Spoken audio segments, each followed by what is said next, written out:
Boa noite, meus irmãos. Que a paz de Jesus esteja com todos nós. Vamos continuar os nossos estudos. Hoje vamos continuar o estudo do capítulo 26, itens 5 a 8. Eles tratam dos mercadores expulsos do templo e o 7-8 trata da mediunidade gratuita. Vamos então ver o texto do Evangelho, que diz o seguinte no item 5, que é uma citação de Marcos, capítulo 11, versículo 15 a 18, e de Mateus, capítulo 21, versículo 12 a 13. Diz o seguinte: eles vieram em seguida a Jerusalém, e Jesus, entrando no templo, começou por expulsar dali os que vendiam e compravam. Derribou as mesas dos cambistas e os bancos dos que vendiam pombos, e não permitiu que alguém transportasse qualquer utensílio pelo templo.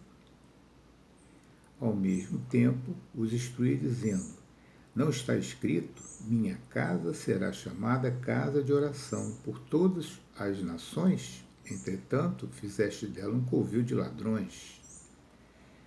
Os príncipes dos sacerdotes, ouvindo isso, procuravam meio de o perderem, pois o temiam, visto que todo o povo era tomado de admiração pela sua doutrina.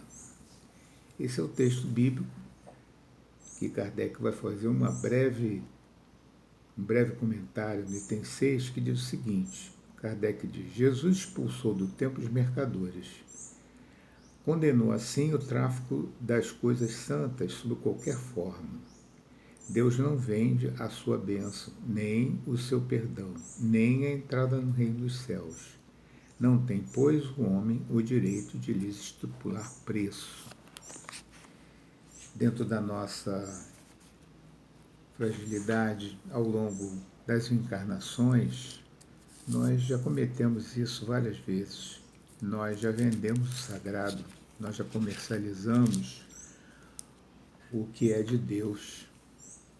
Hoje nós entendemos que nós não temos essas prerrogativas de comercialização daquilo que não é nosso, daquilo que é de Deus, né?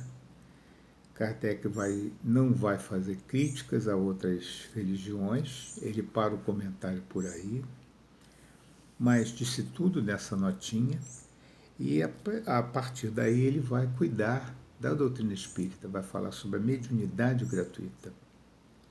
Não é? Então, no item 7, mediunidade gratuita, Kardec comenta o seguinte: os médiuns atuais, pois que também apóstolos tinham mediunidade, igualmente receberam de Deus um dom gratuito, o de ser intérprete dos espíritos para a instrução dos homens, para lhes mostrar o caminho do bem e conduzi-lo à fé. Não para lhes vender palavras que não lhes pertencem, a eles médiuns, visto que não são fruto das suas concepções, nem das suas pesquisas, nem de seus trabalhos pessoais. Deus quer que a luz chegue a todos, não quer que o mais pobre fique dela privado e possa dizer: não tenho fé, porque não a pude pagar. Não tive o consolo de receber os encorajamentos e os testemunhos de afeição dos que pranteio, porque sou pobre. Tal a razão porque a mediunidade não constitui privilégio e se encontra por toda parte. Fazê-la pagar seria, pois, desviá-la do seu provimento. Então, estamos vendo aqui Kardec, na realidade, recriminando essa questão da comercialização do sagrado, né? E ele ressalta que, nesse caso, se fosse tudo pago, as pessoas menos aquionadas materialmente não teriam acesso, né, às consolações que a ligação com Deus oferece através das religiões. E ele coloca aqui claramente que o que os médios recebem, eles recebem gratuito, eles não podem oferecer e botar um custo naquilo que eles recebem gratuitamente. Nós sabemos, infelizmente, pelos irmãos que moram e que já tiveram algum tempo em países da Europa, que a mediunidade lá ela é até tida como uma profissão, eles são regulamentados, né? Os médiuns, eles atendem, fazem consultas e cobram, né? Então, um desvirtuamento total do objetivo da mediunidade, né? Na realidade, eles vão, ao longo do tempo, evoluir para outros patamares, mas ainda estão caminhando nessas vielas errôneas da mediunidade, né? No nosso país, existe alguns que também comercializam esses dons, mas não em grau de intensidade como nós vemos em países asiáticos ou em países da Europa, né? Felizmente. Nós vamos para o item 8. O item 8 diz: quem conhece as condições em que os bons espíritos se comunicam, a repulsão que sente por tudo que é de interesse egoístico e sabe quão pouca coisa se faz mister para que eles se afastem, jamais poderá admitir que os espíritos superiores estejam à disposição do primeiro que apareça e os convoque a tanto por sessão. Então, Kardec está mostrando que os espíritos superiores não estão do lado daqueles que cobram. Eles são assessorados por espíritos levianos, né? Por malfeitores, né? Por curiosos, por brincalhões, né? Que dão mensagens que muitas vezes não são verídicas, né? Que muitas vezes atrapalham mais do que ajudam. O simples bom senso repele semelhante ideia. Não seria também uma profanação evocarmos por dinheiro os seres que respeitamos ou que vos são caros? Quer dizer, você vai pagar para ter uma comunicação com alguém que você gosta, tem afeição, que já está no mundo espiritual. Quem não tem dinheiro não teria essa possibilidade. E será que, como Kardec diz aqui, não é uma profanação isso, né? Os espíritos levianos, mentirosos, brincalhões e de toda a caterva dos espíritos inferiores, nada escrupulosos, sempre acorrem prontos a responder ao que lhes pergunta, sem se preocuparem com a verdade. Quem, pois, deseja comunicações sérias, deve, antes de tudo, pedi-las seriamente e, em seguida, inteirar-se do mundo espiritual. Ora, a primeira condição para se granjear a benevolência dos bons espíritos é a humildade, o devotamento, a abnegação, o mais absoluto desinteresse moral e material. Desinteresse, né? Ou seja, a mediunidade deve ser exercida por amor. E o amor não traz por trás algum interesse. O amor, ele se felicita por si mesmo, né? Então, depois de nós lermos esses itens, que é o nosso fundo de estudo da noite de hoje, nós vamos convidar então os nossos benfeitores espirituais a participar da nossa reunião, né? Vamos começar por Allan Kardec, no Livro dos Médiuns, quando ele fala o seguinte, na questão 228, lá do Livro dos Médiuns: todas as imperfeições morais são portas abertas aos espíritos maus, mas aqui eles exploram mais habilidade é o orgulho, porque é essa a que menos a gente confessa a si mesmo. Eles têm uma sabedoria, os espíritos inferiores, e essa sabedoria inclui também auscultar os nossos sentimentos, né? Aí vocês podem perguntar, mas Deus deixa isso? Não, Deus não está deixando. Na realidade, é o médium imperfeito que está atraindo este tipo de companhia.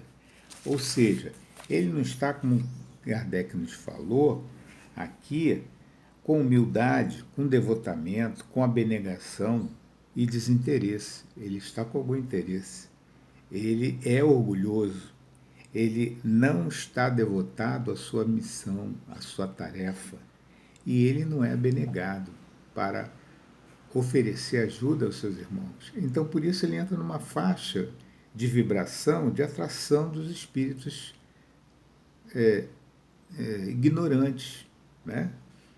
O orgulho tem posto a perder numerosos médios dotados das mais belas faculdades, que sem ele seria instrumentos excelentes e muito úteis. E a gente lembra lá dos mensageiros, né?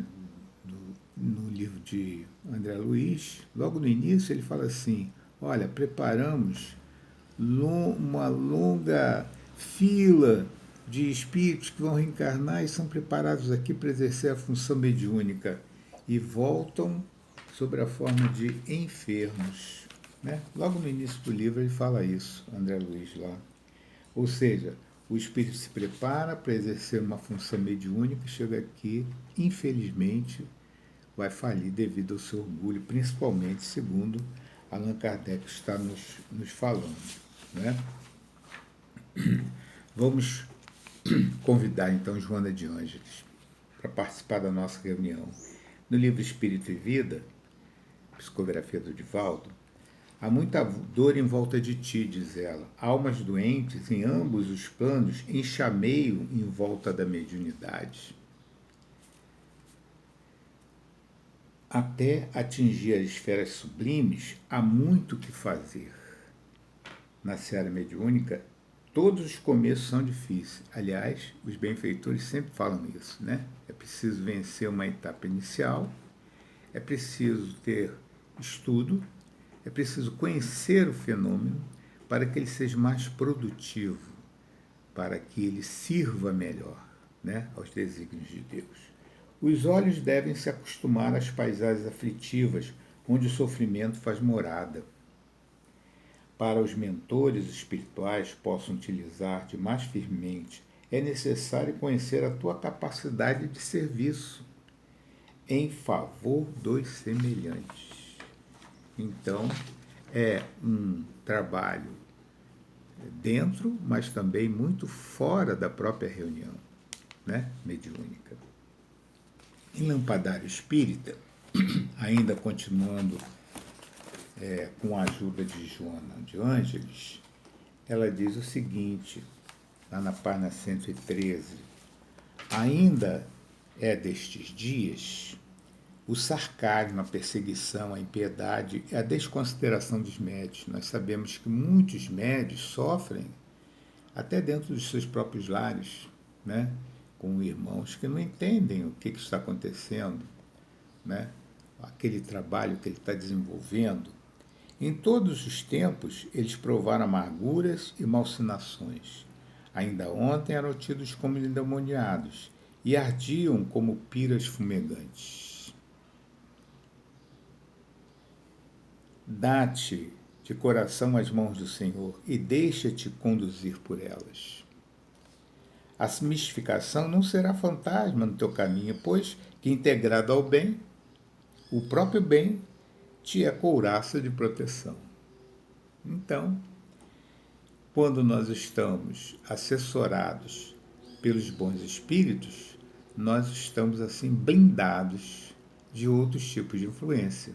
Mas isso depende da nossa vontade, estar efetuando essa ligação, né? Mas se experimentares cruentas lutas íntimas e rude refregas que chegam de fora, recorda a semente. A semente lá na terra, que ele chama de médio da abundância, que somente sacrificada no solo produz.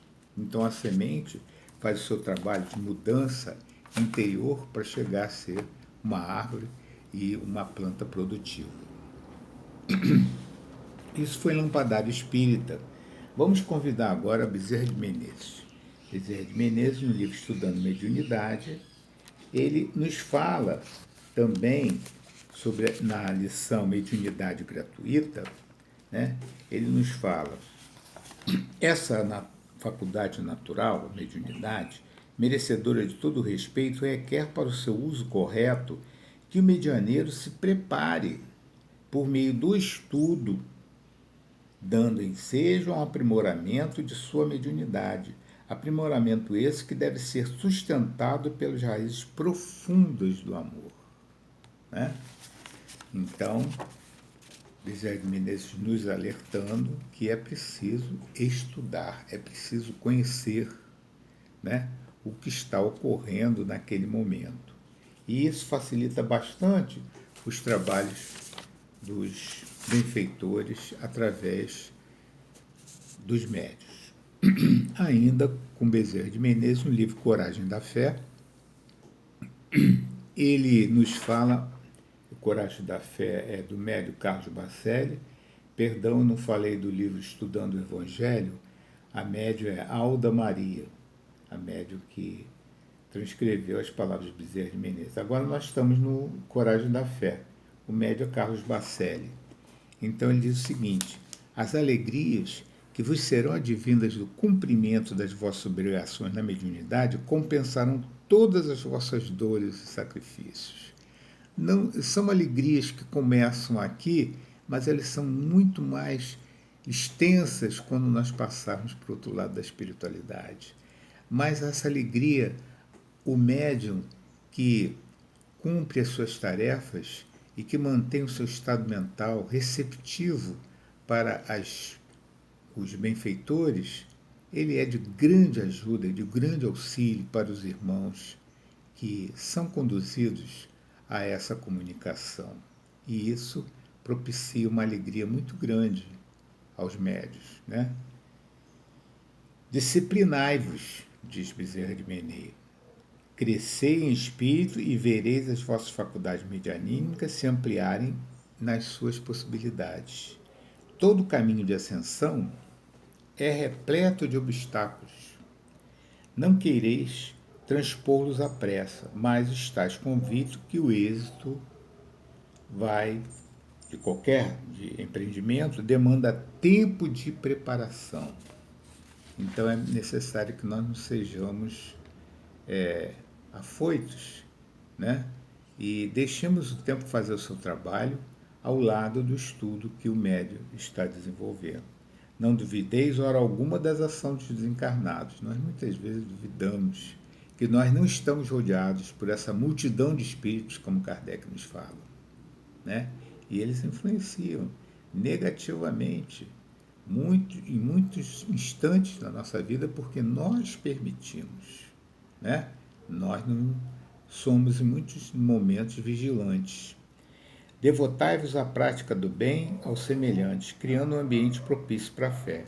Filhos, o exercício da mediunidade com Jesus não exime medianeiro de suas provas.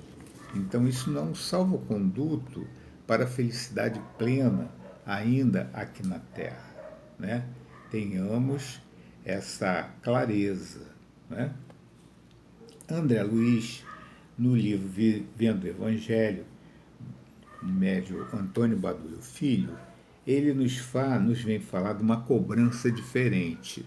Embora os médios não ganhem monetariamente, mas muitos médios, e nós depois vamos explicar porquê, eles fazem certos tipos de cobrança. Se não vejamos, o médium que desempenha corretamente suas tarefas, mas se dirige à providência divina e pede. Olha o que muitas vezes nós pedimos. Não só os médios, nós pedimos muitas vezes isso. Facilidades, pedimos atenção especial, pedimos conforto material, pedimos isenção de provas, livre dessa provação. Né? Se nós estamos justamente aqui para isso, né? nos apresentamos pela reencarnação para ser provados, e a gente chega na hora da prova e fala assim, não quero fazer não, vou embora. Né? Vida sem problemas, tratamento diferenciado. Caminho sem obstáculos, ausência de enfermidade. Quando a gente lembra do Chico, com todos os seus problemas cardíacos, de vista, né? Com a vista doendo, né? E Emmanuel falava assim, olha, a sua vista está doendo, tem uma causa para ela doer. Não interessa a causa agora, mas tem um grande trabalho para você fazer. E vamos ao trabalho. E era assim, que era o tratamento de Emmanuel com Chico Xavier. Era um tratamento de amor, porque Chico necessitava fazer um trabalho, mas Chico também tinha as suas pendências, né? Então ele fala aqui, ó, a gente não peça a ausência de enfermidade. Se ela chegou, é porque é-nos necessário. Se nós estamos envolvidos num problema familiar, né, é-nos necessário. Né? Não vamos achar que nós estamos ao largo dos problemas da Terra. Né? Nós estamos passando um período difícil, é-nos necessário. Isso é a consolação que o Espiritismo nos oferece. Né? Ou seja, sabermos que nós não estamos ao acaso. Continua André Luiz. Manifestação de apreço, a gente pede, né? Pede reconhecimento público, pede direito à recompensa, garantia de proteção, sucesso pessoal, privilégios. Né? Pedimos. Então, arremata aqui André Luiz essa lição. Esse médium espírita, veja, esse médium que já estudou, espírita significa que já entrou em contato com o livro dos médiuns, já estudou o Evangelho Espiritismo que nós estamos falando aqui, o livro dos Espíritos. Esse médium espírita, agindo assim, embora não esteja recebendo nenhum pagamento daqueles que o procuram, não recebe monetariamente nada, certamente está cobrando de Deus. Está fazendo uma cobrança. Né?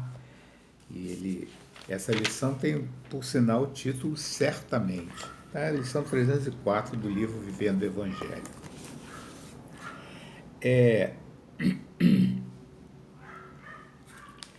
No livro Na Noite de São Bartolomeu, o espírito de Gianluca,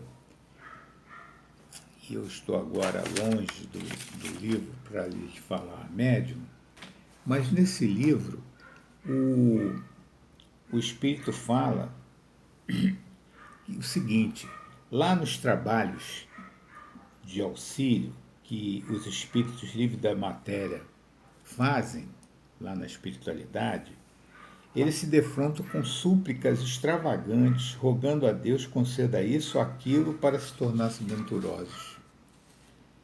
Isso é a mentalidade inexperiente que está com a visão obscurecida pelo imediatismo. O imediatismo só possui metas para satisfazer as carências emocionais, criadas pela rebeldia e pela precipitação.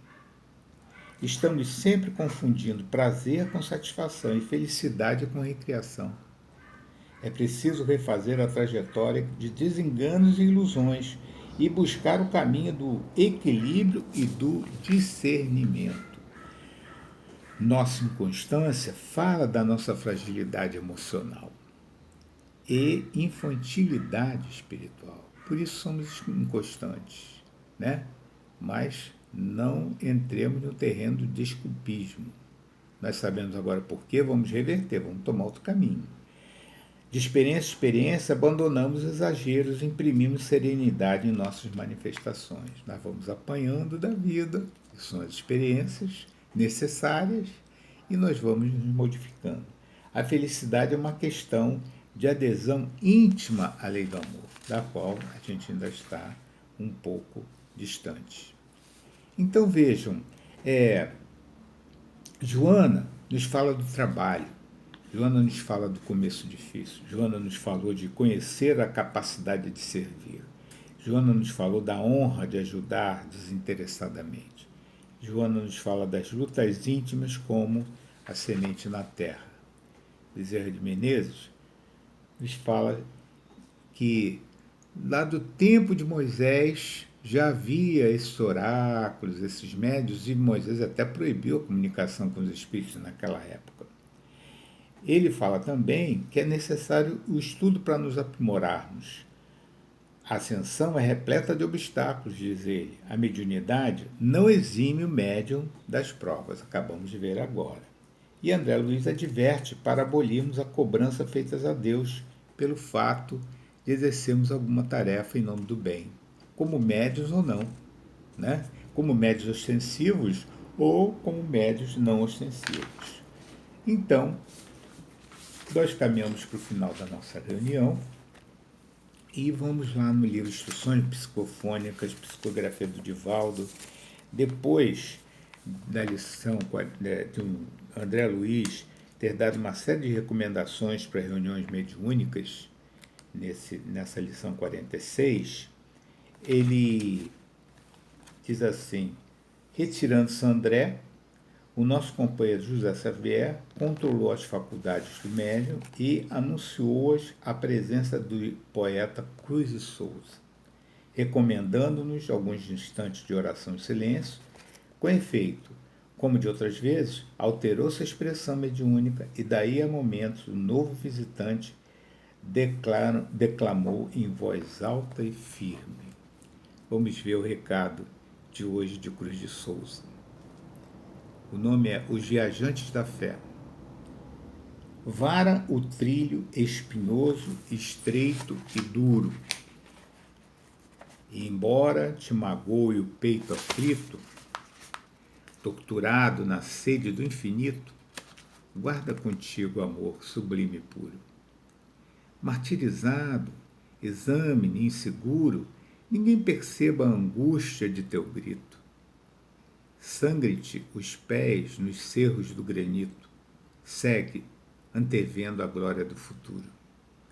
Lembra o Cristo da luz, grande e sozinho, e, entre as sarças e as pedras do caminho, sobe, olvidando o bátamo medonho.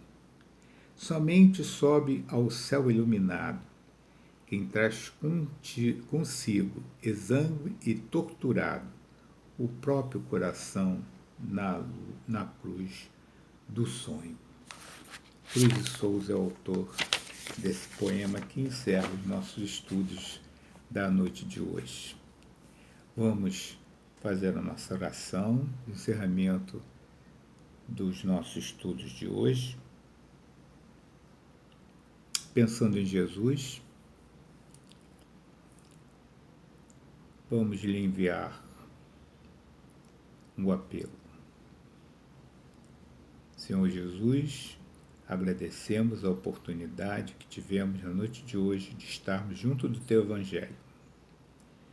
Ajuda-nos, Senhor, para que possamos tirar o maior proveito de cada uma dessas lições. Já entendemos que temos que tomar novo caminho.